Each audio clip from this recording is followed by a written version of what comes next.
Good morning everyone, this is Professor Vincent Torre Bongolan sa Manual Trading Panalo kung ikaw ay marunong magbasa ng galaw ng market.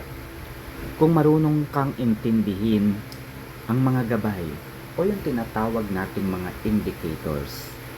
Ang mga indicators na kasing ito ay mayroong basihan, mayroong mga mahahabang datos o data na kung saan ay pinag-aaralan ang trend ng market. Kung ito ba ay pataas o ito ba ay pababa. Ilan sa mga indicators na ginagamit natin ay ang Moving Average Indicator at ang RSI Indicator. Ang nasa ibaba na may straight line na kung saan makikita ang kulay pula na mayroong 70% limit at ang kulay green na mayroong 30% limit ang itinatawag nating RSI indicator. Ang violet na nakikita ninyo sa gitna, ito po yung market o yung galaw ng market. Ito po ay pareho sa nakikita ninyo sa itaas na kulay blue na mayroong puting tuldok sa gitna. Ito po yung galaw ng market. Ang dalawang linya naman na kulay green at dilaw ay ang tinatawag nating moving average indicator. As you can see, mga kaibigan, sa manual, kung ikaw ay marunong, kikita ka talaga. Ito ay trial lamang. Ito po ay demo account lamang na kung saan ay mayroong pondong $10,000 pero napalaki ko ito at ngayon ay naging 89,680.2. Gaya po ng aking nasabi, malaki po ang kitaan dito kung marunong kang magbasa ng galaw ng market. Dapat kasi inaaral mo ang mga seasonal factor o yung tinatawag nating seasonality. Sa moving average pa lang, kailangan mong tanggalin ang mga noise o outliers na nagiging dahilan ng pagtaas at pagbaba ng market. Kung hindi mo tatanggalin ang mga outliers o mga noises na ito, maaari kang magkamali sa iyong prediction at maaaring mawala ang iyong perang pinaghirapan. Ganyan po tumatakbo ang galaw ng market. So, dahil sa makabagong teknolohiya, particularly ng artificial intelligence, mga kaibigan, tayo ay gumawa ng account natin sa isang lehitimong broker, ang VT Markets. Ang VT Markets, mga kaibigan, ang ating broker dito at ang MT4 or MetaTrader 4 naman ang platform kung saan tayo nagtitrade. Ginamitan na natin kasi ng AI ang ating trader, no? Ang ating forex trading ay mayroong artificial intelligence algorithm na kung saan wala na tayong gagawin. Hindi na tayo nagbabasa pa ng market, hindi na tayo nagbabasa pa ng mga balita, hindi na natin pinag-aaralan ang 5 taong data. Hindi na natin kailangan pang tanggalin ang mga noises, ang mga outliers sa isang moving average indicator. Wala nang computation, wala nang pagbabasa, hindi na kailangang mag-aral pa. Dahil sa artificial intelligence algorithm, ang machine na, ang computer na, ang bahalang gagawa o gumawa ng mga bagay na ginagawa natin sa manual trading. Ang AI na po kasi ang bahalang magdesisyon kung kailan bibili o kung kailan magbebenta ng share. Ganyan po ang AI. Yung parang gumawa ka lamang ng Facebook account mo, gumawa ka lamang ng account sa VT Markets.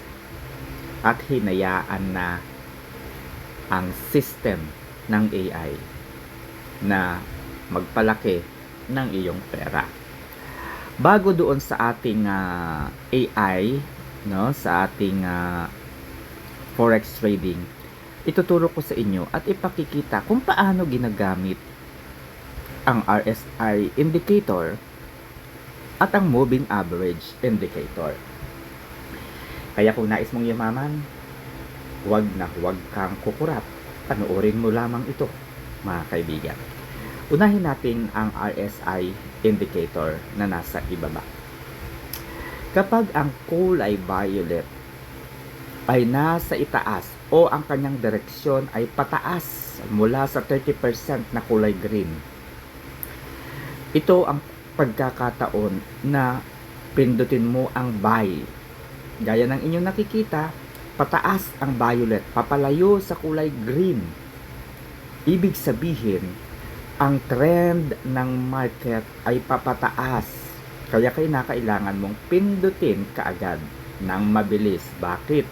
Sa isang iglap, ang kulay violet ay maaaring bumaba gaya ng inyong nakikita. At kapag bumaba ang violet, ibig sabihin, talo ang iyong prediction. Mali ang iyong forecast na naiisip. Kaya, dapat maging maingat ka. As you can see, tumataas na naman ang kulay violet na linya at biglang bababa. Ganyan po sa manual trading. Dapat maging maagap at mabilis ka sa pagpindot ng buy. Paano gagamitin naman ang sell? Gaya ng inyong nakikita, ang kulay violet ay bumababa sa 70% ceiling or limit. Kapag ang direksyon ay pababa gaya ng inyong nakikita, pwede kayong mag-buy. Pwede kayong mag-sell rather. No, mag-sell kayo dahil bumababa siya sa kulay red. Yan. Panalo yan kapag ganyan po yung inyong gagawin. Pababa sa kulay red. So, ibig sabihin, magse-sell kayo. Kita nyo naman yung direksyon ng green, pataas. Yung direksyon ng red, pababa. Ayan. So, kung nag-sell tayo dyan, panalo tayo. Okay? So, magbibigay tayo ng example. Titignan natin yung kulay violet na linya.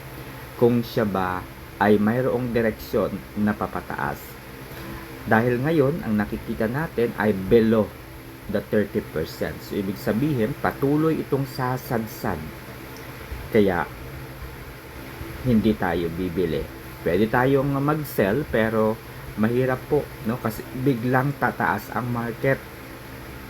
So, hihintayin muna natin na umangat ito papunta sa kulay green na linya.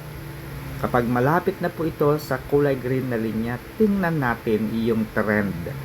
Ito ba ay patuloy na aakyat? Kaya, maghintay lamang po tayo ng ilang sandali pa. Ayan, magbabay na tayo. Bye! Tingnan natin mga kaibigan kung ito po ay pataas na.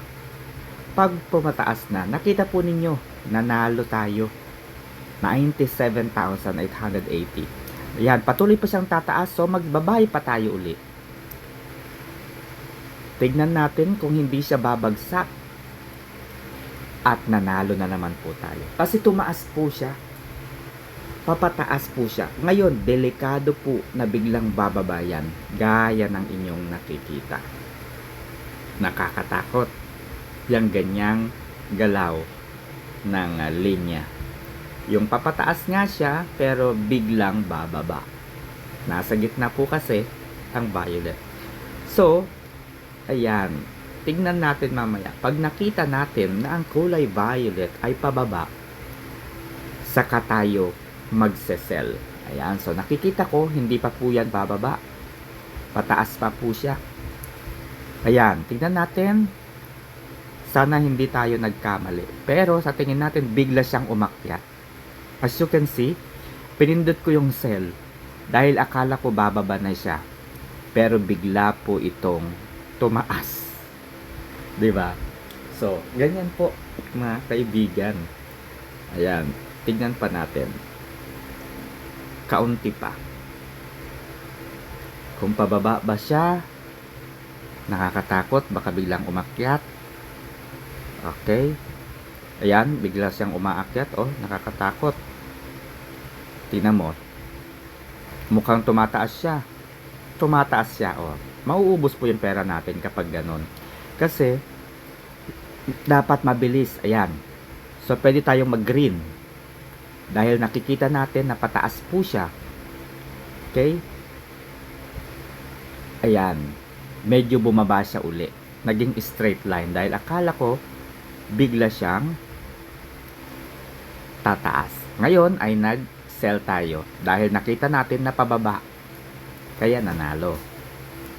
Ganyan po gamitin ang RSI indicator. Okay? So, mag-RSI indicator ulit tayo. Pababa po yung trend, pero biglang tumaas, kaya natalo po tayo. Okay? So, kapag ganyan po yung trend na akala natin ay pababa, pero biglang tataas, matatalo po talaga. Diba? Dalawang sunod yan, no? Natalo tayo. Kasi, akala natin pababa yung trend, pero bigla po siyang umakyat.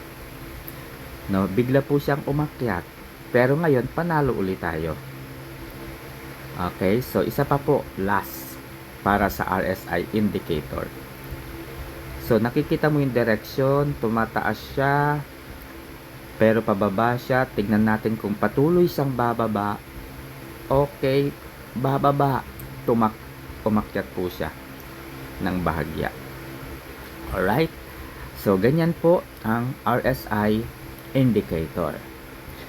Ang moving average naman, mga kaibigan, ay ginagamit kung ang dalawang linya na kulay green at yellow ay magharap o magkaroon po ng cross. Okay? Magkaroon po ng salungat na linya. Halimbawa, magharap, magtagpo sa gitna ang dalawang linya at yung direksyon ay pataas, magbabay po tayo. Pero kung ang dalawang linya ay mag-cross at magkaharap, pero ang direksyon ay pababa, magse-sell po tayo. Okay? Hintayin natin na mag-cross ang dalawang linya. Okay? Focus po kayo dun sa gitna, ha? Moving average po tayo ngayon. Tapos na po tayo dun sa RSI. So, ang direksyon po ng kulay green at yellow ay pababa. So, yan po yung time na pwede tayong mag-sell kasi pababa po yung direction niya. Pero, mahirap po na desisyonan yung ganyan dahil malayo po yung yellow at green sa isa't isa. Hintayin natin. Ayan, pataas po at magse-sell po tayo dyan. Ayan, try natin mag-sell. Dapat ay umakyat siya. Bigla po siyang nag-straight line. So, natalo po tayo. So, ngayon mga kaibigan, nag-cross na po yung dalawa pero ayan, pataas na po yung direksyon nila pareho. Pero yung green ay straight line. Kaya hindi po nanalo. Okay? So, ngayon, susumpungan natin yung talagang gamit ng moving average. So, hintayin natin na mag-cross at tignan natin yung kanilang linya kung ito ba ay pataas. Ayan. So, pataas po siya. Dapat nagbabay tayo dyan. Pero pansinin ninyo, mabilis pong bumaba yung market. No, mabilis pong bumaba yung market. So, hintayin natin na magsalubong ang dalawang linya. Tapos, tingnan natin kung after nilang magsalubong, yung direction ba nila ay pataas o yung direction ba nila ay pababa. Ayun po, yung direction po nila pataas pareho. Bagamat pwede po tayong mag-buy dyan, pero nakakatakot. Kasi bigla po siyang bumababa, oh. Bigla po siyang bumababa kasi nga po malayo ang dalawang linya. Malayo sa isa't isa yung green at yung yellow. Alright, so hintayin po natin. Konting baba pa, tapos hintayin natin na mag-cross yung line. Ayan, tignan natin. Ayan, try natin mag-buy. Ayan, direksyon nila pataas pareho. Ayan, pansinin po ninyo, nanalo tayo. Kasi yung direction po nila pataas. Okay, isa pa. Medyo straight line po kasi, medyo nakakatakot siya. Oo, bagamat tumataas siya pero try natin, tingnan nyo, dapat tumaas siya. Sana magdire-diretsong pataas para panalo. O, di ba? Tumaas po kasi yung linya. Kaya nanalo po tayo. So, yan po yung gamit ng dalawang indicators. So, para po sa akin, mas madali pong gamitin, mas madali pong basahin ang RSI indicator kumpara sa moving average indicator. Ngayon naman ay titingnan natin yung ating AI, no? Yung ating auto trader.